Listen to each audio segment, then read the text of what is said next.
Yay! The legislative session is over, and we have some amazing announcements on new housing regulations and legislations that will help the average homeowner and investor in January 2026. The best news of all, the governor literally just this morning signed SB 79.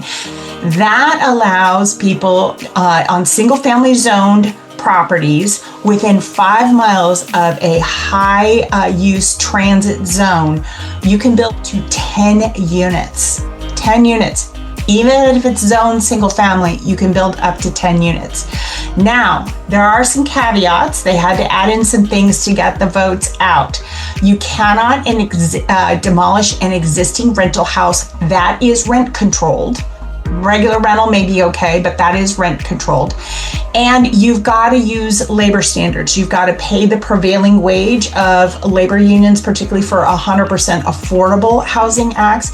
And you must use skilled and trained labor.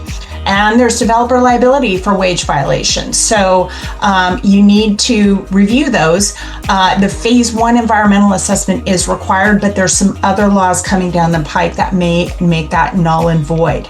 Next year is even more exciting. There's a 2-year bill. Watch for SB 1123. This is a wholesale upgrade that would allow any single family home to add up to 12 units, either splitting the lots or condotizing and creating a planned unit development of up to 10 units. Now remember, the banking world is different. We allow traditional housing does 1 to 4 units. So you may want to look at splitting a lot and building 4 units and 4 units and 2 units on different parcels. That's going to be your cheapest loans. Beyond that, you're looking at some commercial lending. So if you're interested in doing that, let's definitely schedule a time and strategy and talk. The Federal Road to Housing Act, that just passed the Senate, again, just passed.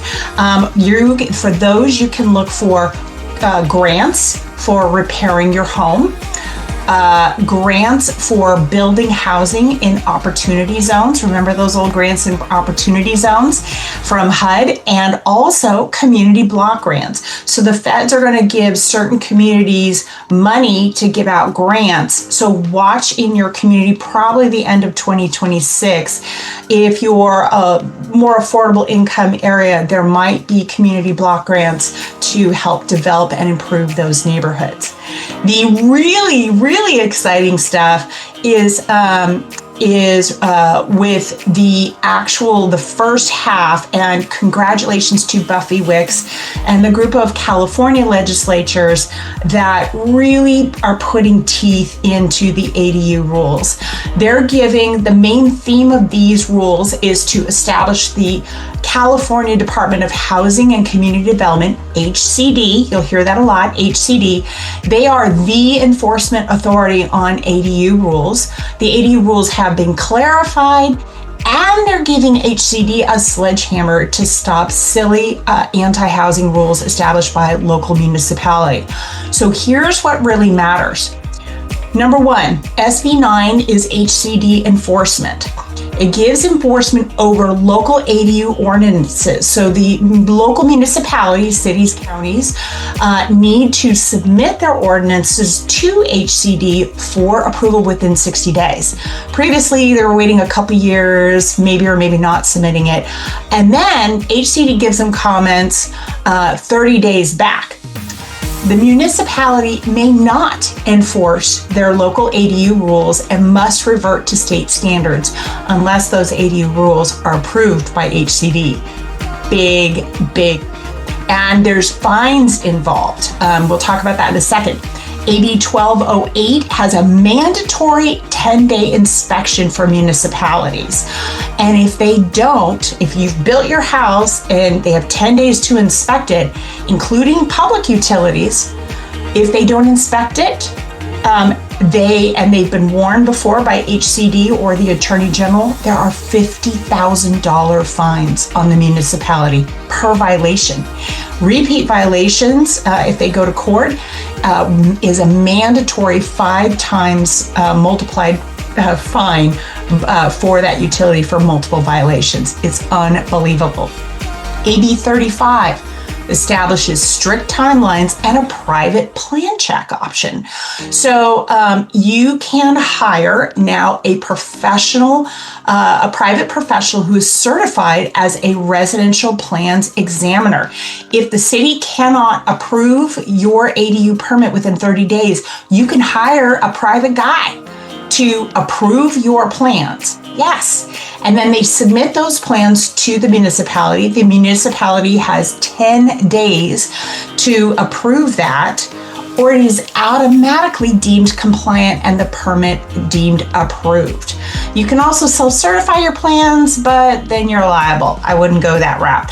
So watch for the rise of private permit approvers, and that should be much, much faster than waiting 6 months for your local municipality or 9 months here in San Diego to approve your permit. That's going to get real interesting. AB 1154 removes owner occupancy requirements for junior ADUs. So for homeowners who already have a junior ADU on title, you want to work with the county recorder to remove that from your lien. The bill also sets a minimum 30-day rental term, so no more Airbnb-ing your ADUs. It's got to be at least monthly. Think private nurses and executives renting month to month. SB 543 gives ADU and JADU parity. This bill clarifies and outlaws local anti-ADU rules and gives HCD more enforcement authority, especially over junior ADUs. Now municipalities may not charge impact fees or school fees for junior ADUs. Most importantly, it codifies HCD's interpretation of state law that allows for up to 3 units on a single-family zone property. So you have the primary house, you have the detached ADU, you have 1 interior conversion, and 1 junior ADU at every single-family zone property, even if it's a rental. So previously, rental properties could have 1 house and 1 ADU. Now you can have up to 4 units on the property.